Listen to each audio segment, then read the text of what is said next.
Tiba-tiba salah satu tetua desa berhenti melafalkan mantra dan mulai langsung ke arah mereka yang sedang mengamati di balik semak-semak. Seolah-olah mengetahui bahwa mereka sedang diamati, wajahnya pucat dan matanya kosong. Dia menunjuk ke arah semak-semak tempat mereka bersembunyi. Dalam hitungan detik, mereka mendengar suara langkah-langkah kaki yang mendekat.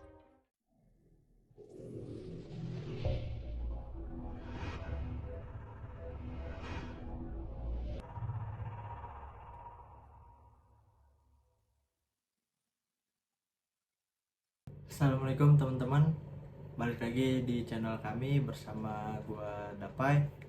Semoga kalian semua yang menonton video kali ini diberikan kesehatan serta diberikan kemudahan dalam segala urusan-urusannya.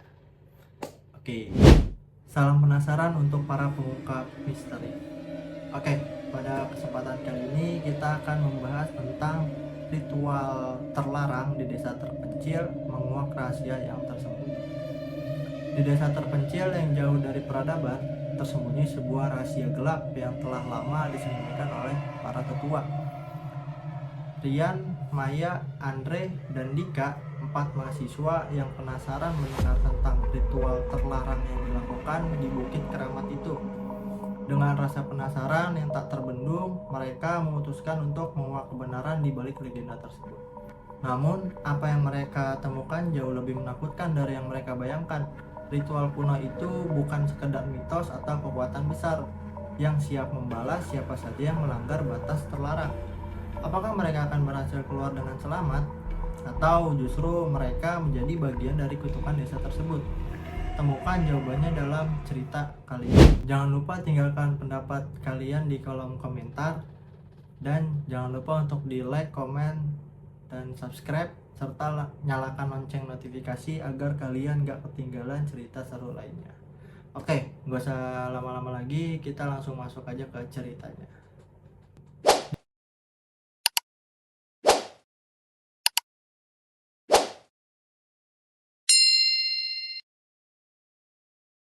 Di tengah pegunungan yang jauh dari keramaian kota, ada sebuah desa terpencil yang jarang dikunjungi oleh orang luar.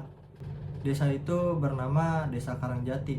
Tidak ada sinyal ponsel dan jalan menuju ke sana begitu sulit, sehingga hanya sedikit orang yang tahu keberadaannya. Penduduk Desa Karangjati hidup dengan tenang, namun mereka memiliki satu aturan yang tidak boleh dilanggar oleh siapapun, baik penduduk desa maupun orang luar. Dilarang keluar rumah saat bulan purnama dan mendekati Bukit Keramat di ujung desa.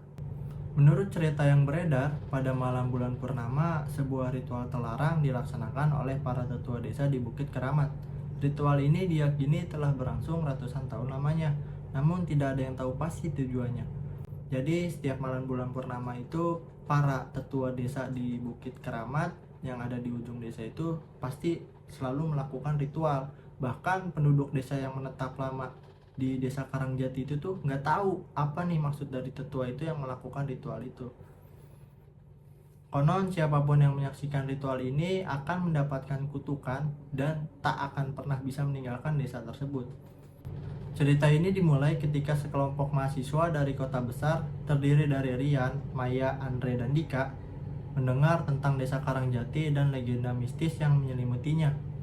Mereka adalah mahasiswa jurusan antropologi yang tengah melakukan penelitian tentang tradisi-tradisi kuno yang ada di Indonesia. Setelah mendengar cerita tentang ritual terlarang di Desa Karangjati, mereka memutuskan untuk berkunjung ke sana. Meski diperingatkan oleh penduduk desa setempat agar tidak mendekati Bukit Keramat, mereka menganggapnya hanya sebagai takhayul belaka dan tetap nekat menyelidikinya. Singkat cerita, saat tiba di Desa Karangjati, mereka disambut dengan tatapan curiga oleh penduduk desa. Karena menurut penduduk Desa Karangjati, kedatangan 4 mahasiswa ini sangat asing lah buat mereka gitu. Apalagi jarang banget nih ada orang luar ataupun orang asing datang berkunjung, apalagi menetap sementara di Desa Karangjati itu. Meski begitu, seorang pria tua bernama Pak Suro bersedia membantu mereka. Jadi Pak Suro ini salah satu sesepuh yang sangat dihargai oleh penduduk desa dan dipercaya agar dapat memperhatikan serta menjaga dari 4 mahasiswa ini agar tidak melakukan sesuatu yang tidak diinginkan di desa tersebut.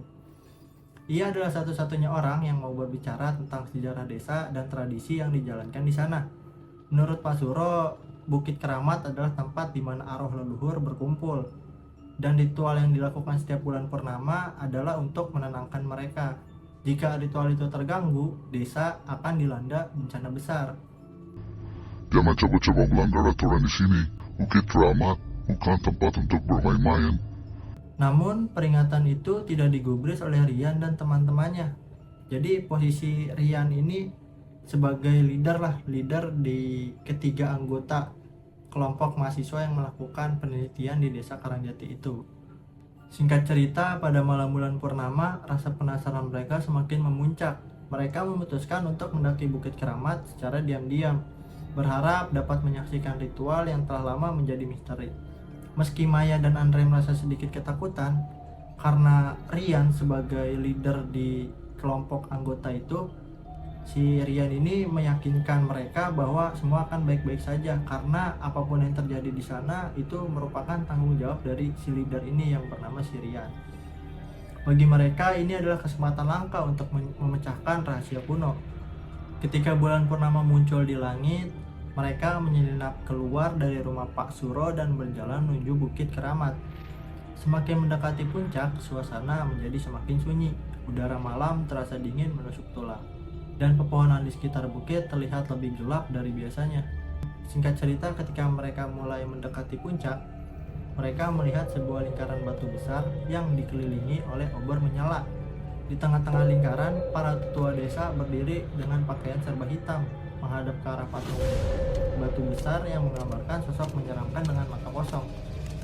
Tanpa berkata-kata, keempat mahasiswa itu bersembunyi di balik semak-semak. Menyaksikan ritual dengan tegang, para tetua mulai melantunkan mantra-mantra dalam bahasa kuno yang tidak mereka mengerti. Tiba-tiba angin kencang bertiup dan tanah di sekitar mereka terasa bergetar. Maya mulai merasa ada yang tidak beres dan ia membujuk teman-temannya untuk pergi. Namun Rian menolak. Dia ingin melihat lebih banyak, terutama apa yang akan terjadi setelah ritual itu selesai. Tiba-tiba salah satu tetua desa berhenti melafalkan mantra dan mulai langsung ke arah mereka yang sedang mengamati di balik semak-semak. Seolah-olah mengetahui bahwa mereka sedang diamati, wajahnya pucat dan matanya kosong. Dia menuju ke arah semak-semak tempat mereka bersembunyi. Dalam hitungan detik, mereka mendengar suara langkah-langkah kaki yang mendekat. Tanpa berpikir panjang, mereka semua berlarian tanpa arah meninggalkan Bukit Keramat. Di belakang mereka terdengar suara langkah kaki yang semakin cepat, disertai dengan bisikan-bisikan aneh yang seolah-olah mengejar mereka. Ketika mereka hampir mencapai desa, tiba-tiba Andre tersandung dan terpisah dari yang lainnya. Saat Rian berbalik untuk menolongnya, sosok bayangan hitam yang besar muncul dari dalam kabut, mengulurkan tangannya ke arah Andre. Andre menjerit, namun seketika suaranya itu menghilang karena ditelan oleh kegelapan. Maya, Dika, dan Rian terus berlari tanpa menoleh lagi. Mereka berlari sekuat tenaga hingga akhirnya tiba di rumah Pak Suro. Wajah mereka pucat dan tubuh mereka gemetar. Pak Suro yang telah mengetahui kepergian mereka dan yang sudah lama menunggu kehadiran mereka kembali nih, yang udah kabur dari rumah Pak Suro, hanya menggelengkan kepala. Kalian sudah melanggar aturan desa. Andre tidak akan pernah kembali lagi. Keesokan harinya seluruh desa dilanda kepanikan. Andre hilang dan tidak ada jejaknya. Rian dan yang lainnya merasa bersalah, terutama si Rian ini nih yang berperan sebagai ketua kelompok dalam penelitian di desa Karangjati itu. Si Rian ini merasa bersalah lah atas dirinya ataupun teman-temannya ini karena salah satu anggotanya itu hilang dalam kasus penelitian di desa Karangjati ini. Tetapi mereka tidak bisa berbuat apa-apa. Sejak malam itu mereka tidak pernah mendengar kabar tentang Andre lagi. Dan tidak ada satupun dari mereka yang pernah berani kembali ke Bukit Keramat. Singkat cerita, Rian sebagai ketua dalam kelompok penelitian itu memutuskan untuk kembali ke kotanya dan membatalkan penelitian yang ada di desa Karangjati di Bukit Keramat itu. Desa Karangjati kembali tenang, namun rahasia tentang apa yang sebenarnya terjadi di Bukit Keramat tetap tersimpan dan terjaga sampai saat ini. Oke bro, selesai. Gimana tuh tadi ceritanya? Terima kasih buat kalian yang sudah menonton video kali ini.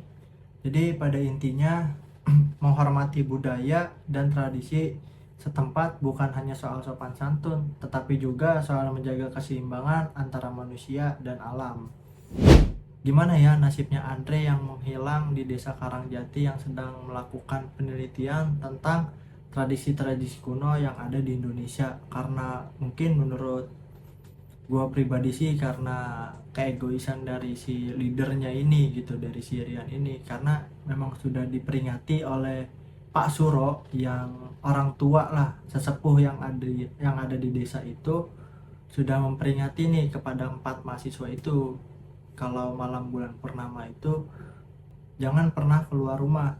Malah karena keegoisan si leader ini Rian, mereka itu ya kayak ngendap-ngendap lah keluar dari rumah Pak Suro, bahkan mendekati bukit pada saat ritual itu sedang dilakukan, karena mungkin ya tujuannya itu karena melakukan penelitian, rasa ingin tahu apa sih ritual ini gitu, untuk apa sih ritual ini dilakukan gitu. Jika kalian suka dengan video ini, jangan lupa tinggalkan pendapat kalian di kolom komentar, dan jangan lupa untuk di like, komen, dan di subscribe, serta nyalakan lonceng notifikasi agar kalian nggak ketinggalan untuk cerita-cerita atau video-video berikutnya. Oke, gue Dapai, mohon pamit undur diri. Sampai ketemu lagi di video-video berikutnya.